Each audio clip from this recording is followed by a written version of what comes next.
लोगों के माध्यम से आज पूरे देश की जनता को कुछ चीज़ें हैं जो हमें बतानी बहुत आवश्यक है। और ये बताने के पहले एक चीज़ अवश्य कहूँगी कि पूरा न्याय, पूरा अधिकार, भारत माता की यही पुकार। कांग्रेस का ये सपना, बेटी को मिले अधिकार अपना। जिसने नहीं लड़ी लड़ाई वो भाजपाई। आधा अधूरा अधिकार नहीं, दो हमें जो सच है, जो है सही। हमारा अधिकार महिलाओं का अधिकार। महिला आरक्षण पर आप देख रहे हैं कि कैसे भारतीय जनता पार्टी की सरकार, जो एक जुमला जीवी जुमला वीर सरकार है, अपनी बात को रख रही है और फिर से वही झूठ बोल रही है। जो 15 लाख आपके अकाउंट में आने थे, जो 2 करोड़ नौकरियां आपके और हमारे बच्चों को मिलने वाली थी, जो तमाम झूठ उन्होंने पहले कहे, वही झूठ आज फिर वो दोहरा रहे हैं। मगर जैसा मैंने कहा, ये सपना है कांग्रेस पार्टी का कि महिलाओं को उनका पूरा अधिकार मिले। उस पूरे अधिकार की लड़ाई को लड़ने के लिए स्वर्गीय राजीव गांधी जी को आज हमें याद करना होगा। स्वर्गीय राजीव गांधी जी सबसे पहले देश के प्रधानमंत्री जो इस बिल को लेके आए। जब पहली बार 1989 में वो उस बिल को लेके आए तो जानते हैं कि किसने किया था विरोध। लोकसभा में पारित हुआ मगर राज्यसभा में गिर गया मात्र 7 वोटों में से। 4 नाम गिनवा देती हूँ। भारतीय जनता पार्टी के दिग्गज नेता अटल बिहारी वाजपेयी, लाल कृष्ण आडवाणी, जसवंत सिंह, राम जेठमलानी, इन्होंने बिल का विरोध किया था और इसीलिए हमें हमारा अधिकार नहीं मिला था। मगर जब 1992 में नरसिंहा राव जी की सरकार आई तो राजीव गांधी जी के उस सपने को लाने के लिए फिर उन्होंने कदम बढ़ाए और फिर उन्होंने कोशिश करी कि हमें अधिकार मिले। और नगर निकाय, पंचायत, यहाँ पर 1/3 महिलाएं आगे आई क्योंकि ये कानून बना उस दूरदृष्टि के कारण जो राजीव गांधी जी का था, जिसको साकार करने के लिए कदम बढ़ाया, उसे हकीकत में परिवर्तित किया तत्कालीन प्रधानमंत्री नरसिंहा राव जी ने। और आज अगर हम कहते हैं कि 15 लाख महिलाएं, जिसमें से 40% निर्वाचित महिलाएं प्रतिनिधित्व कर रही हैं, तो वो प्रतिनिधित्व कर रही हैं न केवल उन बेटियों का मगर अपने बेटों के लिए प्रतिनिधित्व कर रही हैं। वो इस समाज को बेहतर बनाने के लिए, अगर ये पूरा जहां हमारा है, आपका और मेरा, तो आधा जहां तो मेरा भी है। इस आधे जहान में हमें हमारा अधिकार दिलवाने के लिए साकार किया था सपना राजीव गांधी जी का, नरसिंहा राव सरकार ने। और आप जानते हैं कि उसके बाद क्या हुआ। उसके बाद तमाम सरकारें आई, क्यों नहीं वो हमारा अधिकार दिलवा पा रही थी।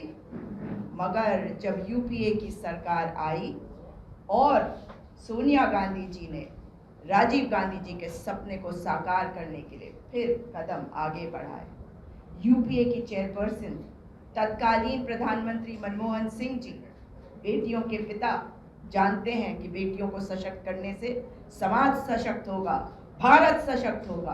बेटियां सशक्त होंगी तो बेटे भी सशक्त होंगे।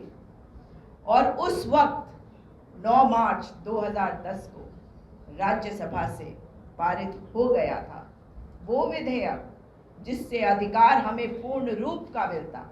और वो विधेयक, अगर वो विधेयक सचमुच में साकार हो जाता तो हम आज इस लड़ाई को फिर से नहीं लड़ रहे होते। महिला है तो मुमकिन है, महिला है तो मुमकिन है। किसी के कारण नहीं, केवल महिलाओं के कारण महिला है तो मुमकिन है ये अधिकार, क्योंकि मेरा, मेरी बहनों का है। अगर वो कानून राज्यसभा में पारित हुआ, अगर वो बिल लोकसभा में हम नहीं पास करवा सके, तो उसके बाद क्या इस सरकार को उसे जारी नहीं रखना चाहिए था। मगर उसका प्रारूप ही बदल दिया गया। और वो भी कब बदला? 9.5 साल बाद। सोनिया गांधी जी ने 2016 में मांग रखी थी प्रधानमंत्री जी से और कहा था कि अंतर्राष्ट्रीय महिला दिवस 8 मार्च 2016 को इस विधेयक को पारित करवाया जाए लोकसभा में, और अगर तब वो करवा देते, क्योंकि उनके पास पूर्ण बहुमत की, प्रचंड बहुमत की सरकार थी, तो आज ये लड़ाई आधी अधूरी लड़ाई नहीं हो जाती, आधा अधूरा न्याय नहीं हो जाता। मगर उन्होंने ऐसा नहीं किया। प्रचंड बहुमत की सरकार है तो प्रचंड तो अहंकार होगा ही। इस बात को हर व्यक्ति समझता है कि प्रचंड अहंकारी सरकार ने चूर चूर कर दिया महिलाओं के सपनों को। हाँ, ये बिल पास हुआ, मगर ये कैसे पास हुआ, क्यों पास किया गया, इस पर भी आऊँ। मगर सोनिया गांधी जी इस लड़ाई को लड़ती नहीं। 2016 में, फिर 2017 में उन्होंने पत्र लिखा और उन्होंने कहा प्रधानमंत्री जी को कि आप बात करते हैं गवर्नेंस और गवर्नमेंट के बीच की अंतर को, तो इन दोनों के बीच का अंतर है और गुड गवर्नेंस आपने देना है और मैक्सिमम गवर्नेंस देना है और मिनिमम गवर्नमेंट नहीं चाहिए, तो दे दीजिए अधिकार महिलाओं को। पर दिया उन्होंने? नहीं दिया। 2017 में भी आवाज उठी और फिर राहुल गांधी जी ने आवाज उठाई। उन्होंने पत्र लिखकर मोदी सरकार से गुहार लगाई थी, मांग करी थी कि बेटियों को उनका अधिकार दे दो। 2018 में उन्होंने पत्र लिखा। उन्होंने 2018 में कहा था कि मॉनसून सत्र में इस विधेयक को पास करवाया जाए, इसे विधेयक बनवाया जाए ताकि बेटियों को अधिकार मिले। तो 2019 में ही हमें यह अधिकार मिल जाता, मगर आप जानते हैं ना क्या किया? तब भी नहीं किया। 2019 का चुनाव, फिर प्रचंड जीत, मगर प्रचंड अहंकार के साथ प्रधानमंत्री जी को कि आप बात करते हैं गवर्नेंस और गवर्नमेंट के बीच की अंतर को, तो इन दोनों के बीच का अंतर है और गुड गवर्नेंस आपने देना है और मैक्सिमम गवर्नेंस देना है और मिनिमम गवर्नमेंट नहीं चाहिए, तो दे दीजिए अधिकार महिलाओं को। पर दिया उन्होंने? नहीं दिया। 2017 में भी आवाज उठी और फिर राहुल गांधी जी ने आवाज उठाई। उन्होंने पत्र लिखकर मोदी सरकार से गुहार लगाई थी, मांग करी थी कि बेटियों को उनका अधिकार दे दो। 2018 में उन्होंने पत्र लिखा। उन्होंने 2018 में कहा था कि मॉनसून सत्र में इस विधेयक को पास करवाया जाए, इसे विधेयक बनवाया जाए ताकि बेटियों को अधिकार मिले। तो 2019 में ही हमें यह अधिकार मिल जाता, मगर आप जानते हैं ना क्या किया? तब भी नहीं किया। 2019 का चुनाव, फिर प्रचंड जीत, मगर प्रचंड अहंकार के साथ 2019 से 2023 आते आते क्या हुआ इस सरकार के साथ? सरकार देख रही है कि खड़ा है इंडिया आपके सामने, और जब आपने देखा कि एक स्वर में हर पार्टी, हर व्यक्ति, हर बेटी, हर माता कह रही है दे दो अधिकार, तब इन्होंने सोचा कि अब तो कुछ ना कुछ करना है, तो प्रारूप बदलकर एक नया बिल लेकर आए ये। और उसमें क्या किया? आर्टिकल 82, आर्टिकल 81, 3, इन दोनों को जोड़ने का क्या मतलब था? मैं आपसे जानना चाहती हूँ पत्रकार बंधु कि जो विधेयक बनते बनते रुक गया था बिल, उस बिल को किसने समर्थन दिया था? भाजपा ने समर्थन दिया था ना राज्यसभा में। और भाजपा की उस सरकार से अब ये पूछना जरूरी है कि आपके जो नेता थे, बड़े वाले नेता, यानी कि अटल बिहारी वाजपेयी जी, आडवाणी जी, जो इस बात को मान गए थे कि जो यूपीए सरकार का प्रारूप था इस बिल का, उसे पूर्ण समर्थन दे रहे थे वो, तो उसमें बदलाव की जरूरत क्यों पड़ी? उसे सेंसस के साथ क्यों जोड़ा गया? उसको परिसीमन के साथ क्यों जोड़ा गया? और एक बात मैं आपको साफ कर दूं कि जो ये बिल आया है इसका बहुत सम्मान है, क्योंकि ये हमारी लड़ाई है। महिला है तो मुमकिन है, और इसी कारण से ये बिल पास होके कानून में परिवर्तित हुआ है आज। मगर क्या सचमुच में हमें हमारा अधिकार मिला है?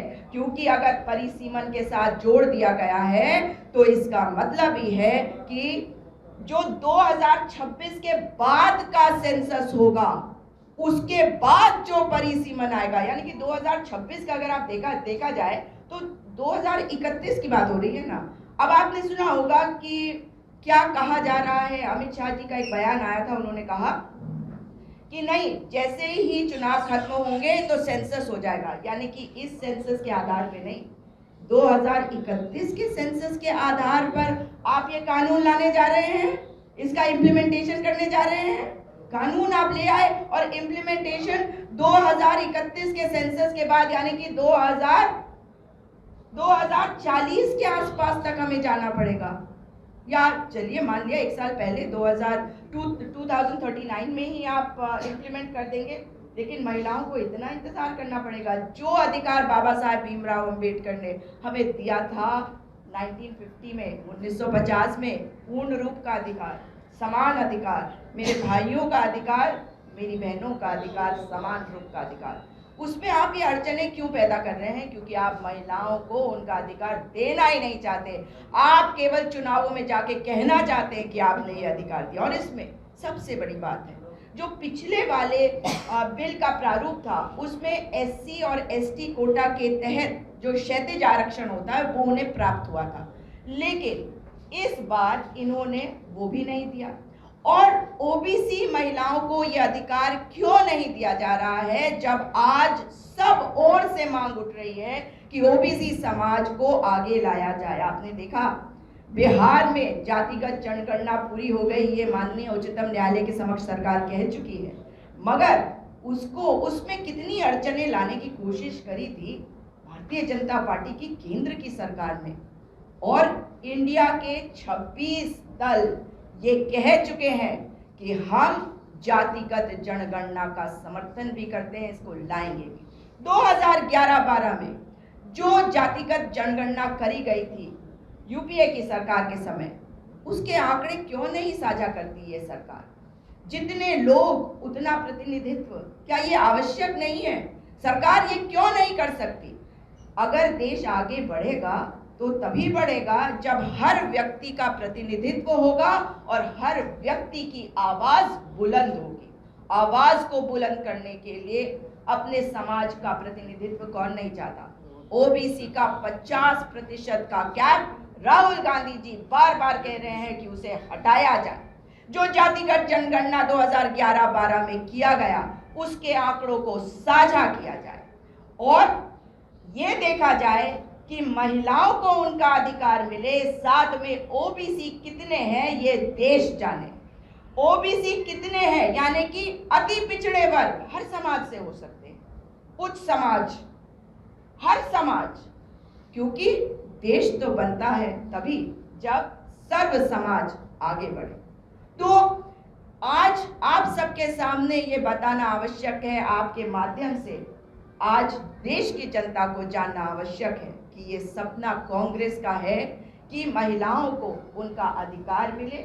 और भाजपा सरकार ने एक छल किया है, इस छल के खिलाफ आवाज उठाएंगे तो जल्द महिलाओं को, आपकी बेटी को, आपकी बहन को, आपकी माता को अधिकार मिल पाएगा। और ये दिलाना है, क्योंकि ये लड़ाई जो है ये बड़ी कठिन लड़ाई है। इस लड़ाई का श्रेय अगर भारतीय जनता पार्टी लेना ही चाहती थी तो पूर्ण रूप का अधिकार दे देती।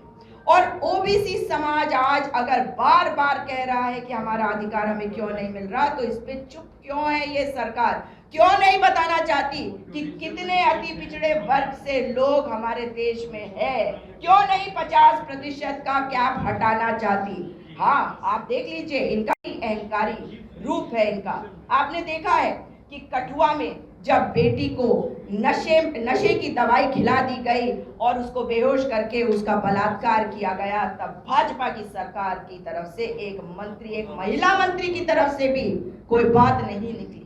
मुंह बंद रहा, मुंह में दही जम गई और दही भी सड़ी हुई, इसीलिए शायद खुल भी नहीं रहा था। उसके बाद आपने देखा कि हाथरस की बेटी के साथ क्या हुआ, आग में झोंक दिया गया, अंतिम संस्कार भी ठीक प्रकार से नहीं दिया।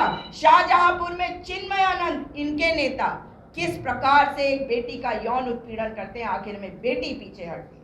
जिस राज्य से मैं आती हूँ, उत्तराखंड से, अंकिता भंडारी नाम की बेटी हमारी, जिसकी हत्या को 1 वर्ष हो गया है, मगर केस आगे नहीं बढ़ रहा, क्योंकि भारतीय जनता पार्टी और RSS के नेता का बेटा हत्यारा है, जेल में है मगर हत्यारा है, बेल मिल जाएगी मगर हत्यारा है।